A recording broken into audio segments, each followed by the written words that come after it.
Now about that time Herod the king stretched out his hands to oppress some of the assembly.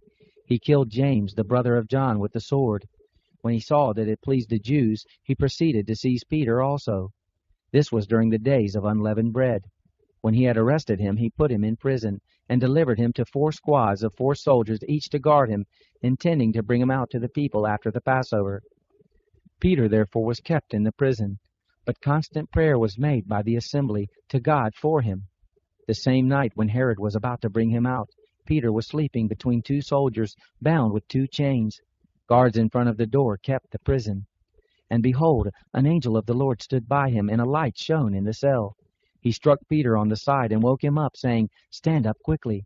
His chains fell off from his hands. The angel said to him, "Get dressed and put on your sandals." He did so. He said to him, "Put on your cloak and follow me." And he went out and followed him. He didn't know that what was being done by the angel was real, but thought he saw a vision. When they were past the first and the second guard, they came to the iron gate that leads into the city, which opened to them by itself. They went out and went down one street, and immediately the angel departed from him. When Peter had come to himself, he said, "Now I truly know that the Lord has sent out his angel and delivered me out of the hand of Herod, and from everything the Jewish people were expecting." Thinking about that, he came to the house of Mary, the mother of John, whose surname was Mark, where many were gathered together and were praying. When Peter knocked at the door of the gate, a maid named Rhoda came to answer.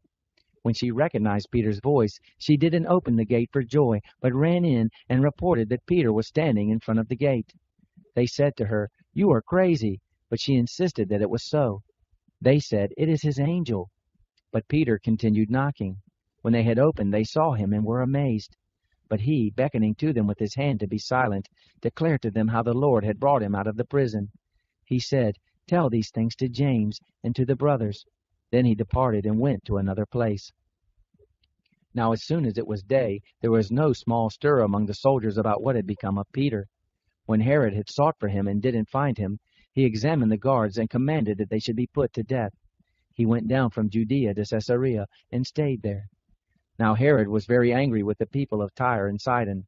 They came with one accord to him, and having made Blastus, the king's chamberlain, their friend, they asked for peace, because their country depended on the king's country for food.